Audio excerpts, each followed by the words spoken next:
10 जून साल 1990 दुनिया के सबसे व्यस्त एयरपोर्ट में से एक कहा जाने वाला इंग्लैंड का बर्मिंघम एयरपोर्ट और वहां मौजूद ब्रिटिश एयरवेज का विमान BAC 111 हर दिन की तरह जून की उस सुबह भी विमान हैंगर से निकलकर रनवे पर आता है और रनवे पर बने हुए इंस्पेक्शन एरिया में उसकी जांच भी होती है, जिसे खुद विमान के मुख्य पायलट टिम लैनकेस्टर अंजाम देते हैं। 42 वर्षीय वो पायलट जिन्हें 11,000 फ्लाइट आवर्स का तजुर्बा तो था ही साथ BAC के विमान को भी टिम भली भांति जानते थे, क्योंकि वो टिम लैनकेस्टर ही थे जो पिछले कई वर्षों से BAC विमान को फ्लाइट संख्या 5390 के रूप में उड़ा रहे थे। अब क्योंकि अपनी सवारी को टिम अच्छे से जानते थे, शायद इसलिए ही टिम उस दिन भी विमान को टेक ऑफ की इजाजत दे देते हैं और शायद यही वो अपनी जिंदगी की सबसे बड़ी भूल कर बैठते हैं, जिसका पता उन्हें 17,000 फीट की ऊंचाई पर जाकर चलता है। तो हुआ कुछ यूं कि अब विमान का इंस्पेक्शन जिसे टिम पहले ही कर चुके थे, तो जैसे ही फ्लाइट संख्या 5390 को ATC से क्लियरेंस मिलता है तो सुबह के 8:20 पर 81 पैसेंजर और 6 क्रू मेंबर वाला ब्रिटिश एयरवेज का ये विमान स्पेन के मैलागा एयरपोर्ट की ओर उड़ान भरता है। टिम का साथ देने के लिए कॉकपिट में 39 वर्षीय एलेस्टर एचेसन भी मौजूद थे,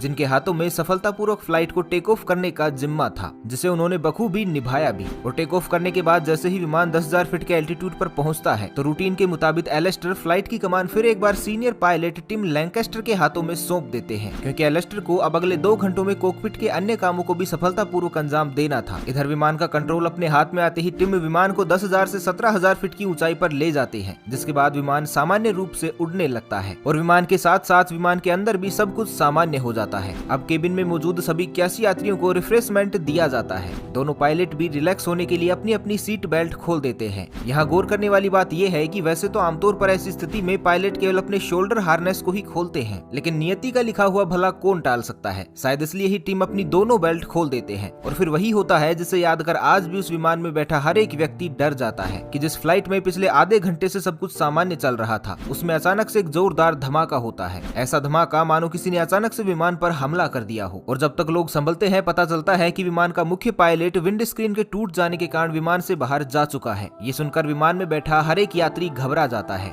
हर किसी को ये लगने लगता है कि अब वो नहीं बचेंगे, क्योंकि विमान का मुख्य पायलट ही नहीं रहा तो विमान को कौन बचाएगा। लेकिन एक तरफ जहाँ सभी लोग धमाका सुनकर घबरा गए थे, तो वहीं विमान में मौजूद फ्लाइट अटेंडेंट नाइजल ओगडन इसी धमाके पर कॉकपिट की ओर दौड़ पड़े, जिसने उस दिन नियति के खेल को ही पलट दिया। क्योंकि जैसे ही नाइजल कॉकपिट के अंदर पहुंचे तो उन्होंने देखा कि विमान की विंड स्क्रीन टूट चुकी थी, जिसके कारण विमान में डीकम्प्रेशन यानी आसान भाषा में समझे तो हवा का दबाव कम होने लगा था, जिससे कॉकपिट में मौजूद हर वो चीज बाहर जाने लगी थी जो किसी भी अन्य चीज से टाइटली बंधी हुई नहीं थी। और इसी का शिकार टिम भी हुए, जिन्होंने पहले ही अपनी सीट बेल्ट को खोल दिया था। इधर नाइजल, जिनकी आंखों के ठीक सामने टिम का आधा शरीर विंड स्क्रीन के बाहर जा चुका था, ये दृश्य देखकर वो बुरी तरह घबरा जाते हैं। लेकिन इससे पहले कि टिम का पूरा शरीर विमान से बाहर चला जाता, नाइजल अपने पायलट टिम के पैर पकड़ लेते हैं और उन्हें बाहर जाने से बचा लेते हैं। वो उन्हें अंदर खींचने का भी प्रयास करते हैं, लेकिन हवा का दबाव इतना ज्यादा था कि टिम को अंदर खींच पाना अकेले उनके बस का नहीं था। और कुछ ही समय बाद अंदर खींच पाना ही नहीं, टिम को रोके रखना भी नाइजल के लिए मुश्किल होने लगता है, क्योंकि वो दबाव इतना शक्तिशाली था कि उसके चलते कॉकपिट का दरवाजा तक भी उखड़ जाता है, जिसके चलते कॉकपिट का समूचा दृश्य अब पैसेंजर तक भी देख पा रहे थे। और ये भी कि किस तरह उनके विमान का मुख्य पायलट विमान के बाहर लटका हुआ है और एक फ्लाइट अटेंडेंट उसे रोकने के लिए उसके पैरों को पकड़े हुए है, जिसमें खुद उसका भी हाथ बुरी तरह जख्मी हो चुका था। लेकिन पायलट एलेस्टर, जो ये सब कुछ होते हुए देख रहे थे, चाहकर भी नाइजल की मदद नहीं कर सकते थे, क्योंकि टिम के बाद एलेस्टर इकलौते पायलट थे जिनके हाथ में अपने साथ साथ अन्य 86 लोगों की जानें भी थी, जिसे बचाने का जिम्मा अब केवल उन्हीं के कंधों पर था। उधर डीकम्प्रेशन का असर अब धीरे धीरे विमान में लगी मशीनों पर भी पड़ने लगा, जब प्लेन के ऑटो पायलट मोड ने अचानक ही काम करना बंद कर दिया, जिसने एलेस्टर को और भी ज्यादा लाचार बना दिया। अब वो समय आ गया था जब कैप्टन टिम किसी भी समय प्लेन के बाहर जा सकते थे, जिसके साथ साथ विमान भी मौत के मुंह में जा सकता था, क्योंकि इस बात के 99% चांसेस थे कि टिम के शरीर को विमान का इंजन अपनी ओर खींच लेता, जो विमान के इंजन को ब्लास्ट कर सकता था। वहीं दूसरा खतरा प्लेन में बैठे सभी यात्रियों को था, जो डीकम्प्रेशन के चलते ऑक्सीजन की कमी का शिकार हुए और धीरे धीरे मौत के मुंह में जाने लगे थे, जिससे बचने का केवल एक ही तरीका था और वो था प्लेन की जल्द से जल्द लैंडिंग। लेकिन एलेस्टर जानते थे कि ये सब इतना भी आसान नहीं था, क्योंकि ऑटो पायलट मोड का बार बार खराब हो जाना पायलट को पहले से ही परेशान कर रहा था। ऊपर से अपने साथी टिम, जो बाहरी दबाव के चलते अपना सुध बुध खो चुके थे और मरे हुए से प्रतीत हो रहे थे। अब ऐसे में धर्म संकट कि उन्हें अंदर खींच लिया जाए या फिर हमेशा के लिए ही बाहर छोड़ दिया जाए। तो ऐसे में एलेस्टर ये फैसला करते हैं कि अब चाहे जो भी हो वो विमान को तेजी से नीचे की ओर ले जाएंगे, ताकि यात्रियों को ऑक्सीजन की कमी से बचाया जा सके और शायद अपने साथी टिम को भी। लेकिन समस्याओं के बीच भंवर में एलेस्टर ऐसा फंस चुके थे कि कोई भी मुश्किल आसान नहीं हो रही थी। ATC को संपर्क करने के बाद भी हवा की आवाज इतनी ज्यादा थी कि एलेस्टर क्या कहना चाहते हैं, ATC को कुछ भी समझ नहीं आ रहा था। इसका नतीजा ये हुआ कि फ्लाइट की इमरजेंसी लैंडिंग जिसे जल्द से जल्द होना था उसमें उतनी ही देरी लगती जा रही थी और इस तरह करीब आधा घंटा और बीत गया, लेकिन विमान को लैंड नहीं करवाया जा सका। लेकिन इस बीच विमान में बैठे सभी लोगों ने राहत की सांस पहली बार तब ली जब विमान के एल्टीट्यूड को किसी तरह कम करने में एलेस्टर कामयाब हो गई, जिससे लोगों को पर्याप्त ऑक्सीजन मिलने लगी। इसका फायदा ये हुआ कि विमान में बैठे सभी यात्रियों को ये कॉन्फिडेंस भी आने लगा कि उनका मुख्य पायलट भले ही हादसे का शिकार हो चुका है, लेकिन उन सभी की जान फिर भी बच सकती है। इसी बीच नाइजल ने अपने एक अन्य साथी साइमन रोजर्स की मदद से किसी तरह टिम को भी अंदर की ओर खींच लिया, जो बाहर के बेहद कम टेम्परेचर के प्रकोप में आकर ऐसी हालत में पहुंच चुके थे जो जिंदा भी थे या नहीं कहना मुश्किल था। और वो इसलिए क्योंकि उनके शरीर से ढेर सारा खून पहले ही बह चुका था। उस पर -6 डिग्री की यातना झेलने के बाद भला कौन ही बच सकता है। लेकिन आखिरकार करीब 1 घंटे तक मौत के मुंह में मंडराने के बाद सभी ने राहत की दूसरी सांस तब ली जब फ्लाइट 5390 का संपर्क साउथहैम्पटन एटीसी से हुआ और फ्लाइट को इमरजेंसी लैंड करने का आदेश मिला। लेकिन मुश्किलें अभी भी फ्लाइट 5390 का पीछा कर ही रही थी, क्योंकि इस विमान में अभी भी अच्छा खासा ईंधन बचा हुआ था, जिसके साथ इमरजेंसी लैंडिंग कराने में विमान पर ब्लास्ट हो जाने का खतरा भी मंडरा रहा था। अब क्योंकि विमान पहले ही दुर्घटना का शिकार हो चुका था, तो इस ईंधन को खर्च करने का एकमात्र तरीका एयरपोर्ट के आसपास कई चक्कर लगाने का था। लेकिन इसके लिए भी अब पहले ही काफी देर हो चुकी थी। ऐसे में एटीसी और एलेस्टर ने प्लेन की हार्ड लैंडिंग कराना ही बेहतर समझा, और वो भी बिना सीनियर पायलट टिम लैंकेस्टर के, जो और भी चुनौतीपूर्ण था। लेकिन एलेस्टर ने इस चुनौती को स्वीकारा और अपना समूचा तजुर्बा इस लैंडिंग में झोंक दिया, जिसमें एलेस्टर कामयाब भी हुए। जब धीरे धीरे प्लेन रनवे की सतह पर आया और सफलतापूर्वक लैंड भी कर गया। हालांकि इस लैंडिंग में प्लेन के सभी टायर्स ब्लास्ट कर गए थे, लेकिन प्लेन फिर भी अपने तय स्थान पर ही जाकर रुका। इधर रनवे पर पहले से मौजूद एक मेडिकल टीम घायलों के लिए तैयार खड़ी थी। हालांकि इस भयानक हादसे में कैप्टन टिम और अटेंडेंट नाइजल के अलावा कोई भी घायल नहीं हुआ था, जिन्हें तुरंत सेंट्रल हॉस्पिटल में भर्ती करवा दिया गया। बाद में टिम के उपचार के दौरान पता चला कि जिन्हें सब मरा हुआ समझ रहे थे वो असल में केवल फ्रोस्ट बाइट का शिकार हुए थे, इसी कारण वो बेहोश हो गए थे। इसके अलावा बस केवल उनका हाथ ही फ्रैक्चर हुआ था, जो कुछ दिन बाद ठीक भी हो गया था। कुछ ऐसा ही हाल अटेंडेंट नाइजल का भी था, जो टिम को बचाने में घायल हुए थे।